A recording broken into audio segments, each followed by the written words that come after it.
Assalamualaikum warahmatullahi wabarakatuh. Selamat pagi Bapak dan Ibu guru hebat di Indonesia dan dimanapun berada. Salam dan bahagia. Perkenalkan, nama saya Nita Rusvitasari, mahasiswa PPK Dalam Jabatan Angkatan 2 tahun 2023. Pada hari ini saya akan mewawancarai salah satu narasumber di sekolah saya, yaitu Bapak Kepala Sekolah Bapak Didit Sulistyo, SPD MP. Nah, pada agenda wawancara hari ini, saya meminta Bapak untuk menyebutkan penyebab-penyebab masalah yang sudah saya kelompokkan dari 4 masalah kemarin, di mana masalah-masalah tersebut terdapat di kelas saya. Begitu Bapak.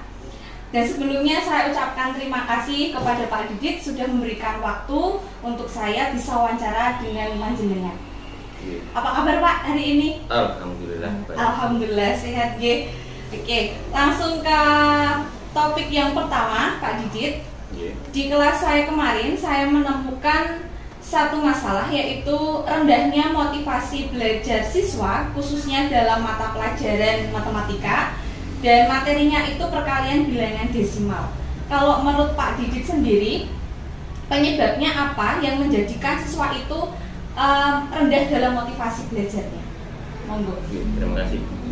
Menurut saya, kalau sampai siswa kelas 5 itu kok motivasi belajar rendah, terutama di bidang matematika, apalagi bilangan desimal, itu menurut saya kesalahan kita itu dari awal.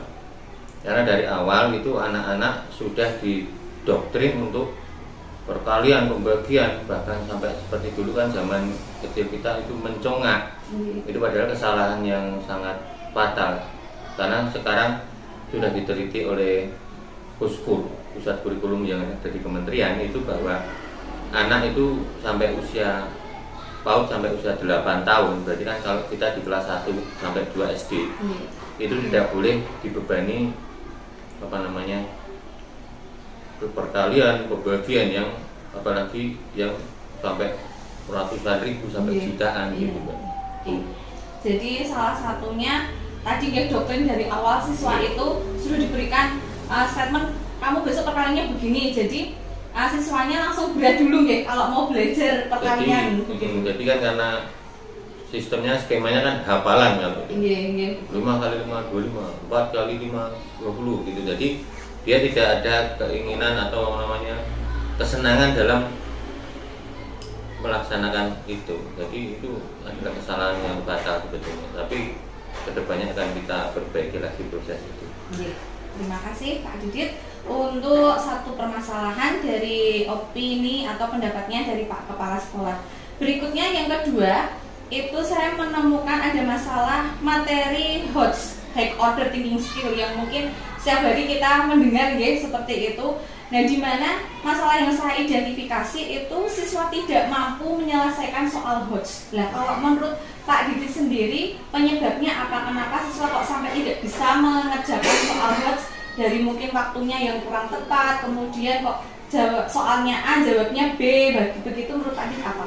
Ya, kalau soal HOTS ini kan itu adalah rangkaian dari tadi. Yang pertama tadi juga, dan juga karena daya literasi siswa itu masih rendah. Jadi kalau literasinya masih rendah, itu kan berarti kan mau berpikir yang jelimet itu dia tidak bisa mengaksesnya. Jadi langsung menuju hasilnya saja kalau bisa gitu. Jadi kalau harus seperti soal cerita, HOTS itu kan seperti soal cerita gitu kan. Itu dia tidak bisa menganalisis dan mengolah datanya. Jadi belum bisa.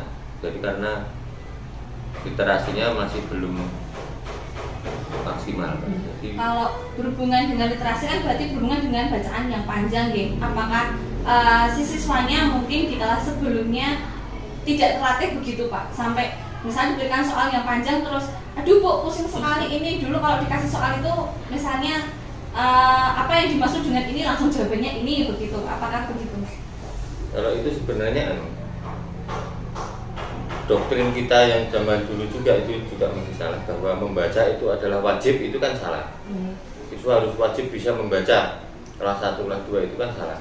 Betulnya kalau mereka belajar membaca itu mulai dari awal itu senang membaca.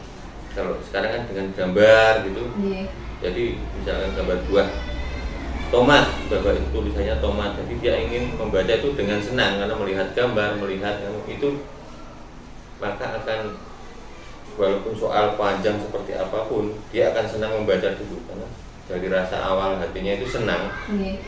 Jadi dia akan berusaha untuk mengerjakan atau menyelesaikan persoalan yang ada di soal itu. Berarti siswanya harus punya rasa suka dulu, senang gitu, membaca. Kemudian dengan yang ketiga, Pak Didit, literasi dan numerasi, bahwasanya di sekolah kita kan sudah melaksanakan ANBK dari ketika COVID itu. Nah, di masalah yang sudah saya identifikasi, bahwasanya rendahnya kemampuan literasi dan numerasi siswa, di mana hasil kemarin saya tanya dengan operator itu hasil rapot pendidikannya itu juga rendah begitu. Kalau menurut Pak Didit sendiri penyebabnya apa yang menjadikan satu rendahnya literasi dan numerasinya rendah, kemudian mengakibatkan rapot pendidikan itu juga rendah? Kalau rapot pendidikan kita itu tahun 22 pelaksanaan 22 dan hasilnya keluar di tahun 2023 itu memang literasi kita yang menurun. Tapi kalau numerasi kita malah naik, tapi masih dalam posisi oranye warnanya, jadi belum hijau. Walaupun naik tapi belum maksimal. Kalau literasi yang belum maksimal itu ya saya rasa karena kan yang dinilai dari ANBK itu adalah dari siswa, dari gurunya juga. Itu kan juga bisa saling simbiosis gitu. Jadi kalau siswanya bisa naik, gurunya turun, atau gurunya yang naik, siswanya yang turun, itu bisa mempengaruhi hasil rapat pendidikan. Tapi kalau saya lihat, saya amati ini dari analisis yang ada di rapat pendidikan itu kan sudah ada juga. Itu sebagian besar bahwa siswanya seperti yang tadi belum mampu menganalisis soal hot, itu dia tidak mau berpikir secara logis dan panjang, itu nggak mau, jadi pikirnya yang praktis saja. Jadi kita belum bisa jawaban singkat. Ya, jawaban singkat itu dia bisa, tapi kalau pertanyaan yang panjang dan jawabannya kadang tidak ada di pertanyaan itu, memang dia tidak bisa mengerjakan. Jadi akan menurunkan hasil literasi di rapat pendidikan. Jadi itu penyebabnya bisa jadi dari siswanya yang lebih banyak, lebih dominan. Jadi misalnya siswanya kurang terbiasa gitu dengan soal-soal yang hot, karena di soal literasi kan munculnya juga soal hot juga gitu dengan berbagai banyak analisis, kemudian pikiran kritis dari siswa begitu Pak. Ya, terima kasih Pak Didit untuk opininya. Yang terakhir Pak Didit, masalah yang saya temukan itu adalah penggunaan model-model pembelajaran inovatif yang berdasarkan karakteristik materi dan dari siswanya. Yang dimana masalahnya itu yang pertama, model pembelajaran yang digunakan oleh guru itu masih monoton. Kemudian siswa ketika gurunya mengajar monoton, akhirnya siswa ketika di kelas itu malah kayak mengerjakan sesuatu yang tidak sesuai dengan materi yang diajarkan, main-main sendiri dengan temannya. Nah, kalau menurut Pak Didit sendiri itu penyebabnya kenapa kok belum optimal model pembelajaran yang inovatif tadi? Ya, kalau pembelajaran yang inovatif itu kenapa belum maksimal? Karena mungkin ini ya masih analisa saya ya. Itu sebagian guru itu belum bisa memahami siswanya. Jadi kemauan siswanya itu seperti apa, arah berpikir siswanya itu seperti apa. Jadi belum bisa menyelami dari kelas itu. Kalau memang sekarang kan IT sudah canggih nih, Bapak Ibu guru bisa melihat materi di YouTube, bahkan dari Pinterest itu sudah lengkap semua, dari PMM juga lengkap. Tapi kan kita harus menyesuaikan dengan keadaan dan kemampuan peserta didik kita. Jadi kita makanya diperlukan tadi apa? Sebetulnya yang diperlukan ini latihan mungkin. Kalau latihan, Bapak Ibu guru saya yakin tiap hari latihan. Pembelajaran berdiferensiasi itu. Jadi kalau Bapak Ibu guru sudah bisa memahami berdiferensiasi itu akan enak, nanti akan mengarahkan siswanya kemana.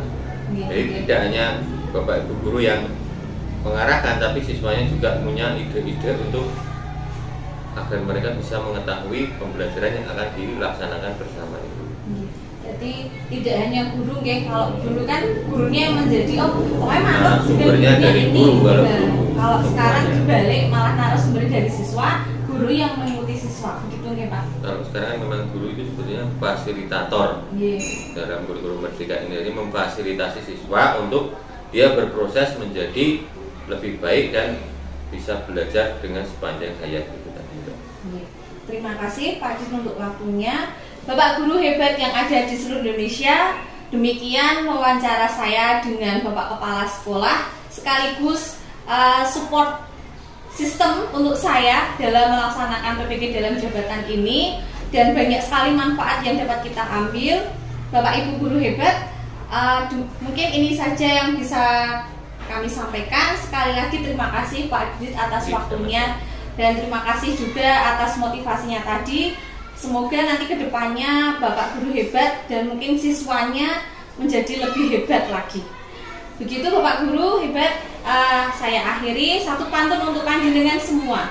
Guru Irian Burung Cendrawasih, cukup sekian dan terima kasih. Wassalamualaikum warahmatullahi wabarakatuh.